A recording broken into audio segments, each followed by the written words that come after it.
Hello guys, അല്ലുട്ടനെ രാവിലെ സ്കൂളിലും വിട്ട് തുമ്പമ്മേനെ വീട്ടിലും ആക്കിയിട്ട് നമ്മൾ എവിടേക്കാണ് പോകണമെന്നറിയോ? ഏട്ടൻ്റെ കുറച്ച് കാലമായിട്ടുള്ളൊരു സങ്കടം തീർക്കാൻ വേണ്ടി പോവാണ്. ഒരു കുരു വന്നാൽ പോലും സഹിക്കാത്തതിൻ്റെ ഏട്ടൻ്റെ മുഖത്ത് കുറച്ച് കാലങ്ങളായിട്ട് ഒരു വലിയൊരു കുരു വന്നിട്ടുണ്ട്. അത് നോർമൽ കുരു അല്ല, നമ്മൾ ഈ അരിമ്പാറ എന്നൊക്കെ പറയില്ലേ, അതുപോലത്തെ ഒരു സാധനമാണ്. പക്ഷേ പക്ക അരിമ്പാറേൻ്റെ ഒരു സ്ട്രക്ചറും അല്ല ഉള്ളത്. പാലുണ്ണി പോലെയും ഫീൽ ചെയ്യുന്നുണ്ട്. അപ്പോൾ എന്തായാലും ഒന്ന് ഡോക്ടറെ അടുത്ത് കൊണ്ടുപോയിട്ട് അത് കരിച്ച് കളയാമെന്ന് പറഞ്ഞു.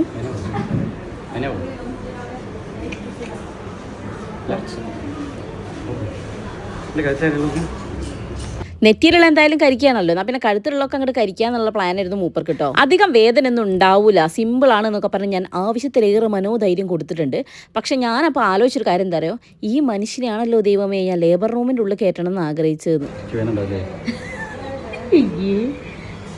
ഞാൻ എങ്ങനെ ലേബർ റൂമിലൊക്കെ കഴുത്തിൽ പിന്നെ ചെറിയ സ്കിൻ ടാക്സ് ആണ് ഉണ്ടായിരുന്നത് കേട്ടോ. അതൊന്നും അധികം വലിപ്പമില്ല, അതുകൊണ്ട് തന്നെ അധികം വേദന ഒന്നും ഉണ്ടാവില്ല. കോട്ടറൈസേഷനാണ് ചെയ്യുന്നത്.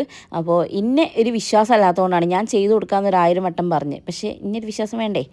ഓക്കെ, പക്ഷേ ഉണ്ടല്ലോ, ഇത് തരിപ്പിക്കാതെയാണ് ചെയ്തത്. അതുകൊണ്ട് തന്നെ ഏട്ടന് അത്യാവശ്യം നല്ല വേദന ഉണ്ട് കേട്ടോ. അത്യാവശ്യം നല്ല പെയിൻ അനുഭവിച്ചിട്ടുണ്ട് എന്നുള്ളത് മനസ്സിലായി. പക്ഷേ ഇതങ്ങനെ വലിയ സീനൊന്നുമില്ല, ഡെഡ് സെൽസ് ആണിത്. അപ്പോൾ അത് കോട്ടറൈസ് ചെയ്തിട്ട് നമ്മളെ സ്കിന്നിനോട് അടുത്ത് വരുമ്പോൾ നമുക്ക് ചെറുതായിട്ടൊരു പൊള്ളലൊക്കെ ഒരു ഫീൽ ചെയ്യും. പിന്നെ ഈ ഞെക്കുന്നതിൻ്റെ വേദനയൊക്കെ എന്തായാലും ഉണ്ടാവുമല്ലോ.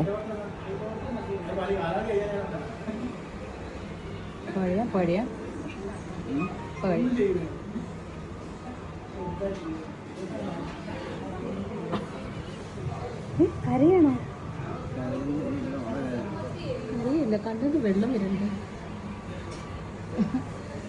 ഒരാവേശത്തിൻ്റെ പുറത്താണ് ഏട്ടൻ കഴുത്തിലുള്ളതൊക്കെ കാണിച്ചു കൊടുത്തത്. ഈ നെറ്റിയിലുള്ള ചെയ്ത് കഴിയുമ്പോഴത്തേക്കും ഏട്ടൻ ആ പൂതി മാറിയിട്ടുണ്ട് കേട്ടോ.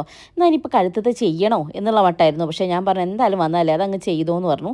പക്ഷേ ഇത് കുറച്ച് കഴിയുമ്പോൾ മുറിവ് പോലെയായി, മുറിവ് ഉണങ്ങി പോവില്ലേ, അതുപോലെ തന്നെ പോവുകയും ചെയ്യും കേട്ടോ.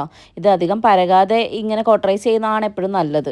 ഇത് ഏട്ടൻ ലീവിന് നാട്ടിൽ വരുന്ന സമയം തൊട്ടിട്ടേ ഉണ്ട് കേട്ടോ. അപ്പോൾ അന്നേ ഞാൻ പറഞ്ഞിട്ടുണ്ടായിരുന്നു കോട്ടറൈസ് ചെയ്യാമെന്ന്.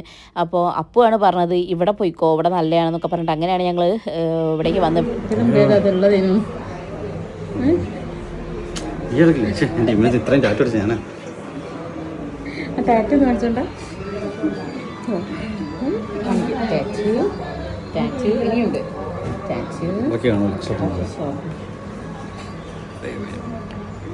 പിന്നെ കഴുത്തത്തൊക്കെ ലോക്കൽ ചെയ്തിട്ടാണ് കേട്ടോ ചെയ്തിട്ടുണ്ടായിരുന്നത്. പിന്നെ അത് വലിയ സീൻ ഉണ്ടായിരുന്നില്ല എനിക്ക്. കണ്ടോണ്ടെന്ന് എനിക്കെന്താവാനല്ലേ, അനുഭവിച്ച ഏട്ടനാണ്, പാവം ഉണ്ടാവും. വേദനയൊന്നും സാറില്ല, സൗന്ദര്യം തിരിച്ചു വരട്ടെ എന്ന് പറഞ്ഞ പോലെയാണ് ഏട്ടൻ്റെ കാര്യം. പക്ഷേ പാവം കേട്ടോ, ഇത്രയൊന്നും ഏട്ടനും പ്രതീക്ഷിച്ചിട്ടുണ്ടായിരുന്നില്ല. പച്ചയ്ക്ക് ഇങ്ങനെ ഇഞ്ചക്ഷൻ വെക്കുമ്പോൾ പിന്നെ ആരായാലും വേദന അനുഭവിക്കുമല്ലോ. എന്തായാലും ചെയ്ത് ഞങ്ങൾ വന്നിട്ടുണ്ട്, വലിയ കുഴപ്പമൊന്നുമില്ല കേട്ടോ. അടുത്ത വീഡിയോയിൽ കാണാം ഗൈസ്, ബൈ.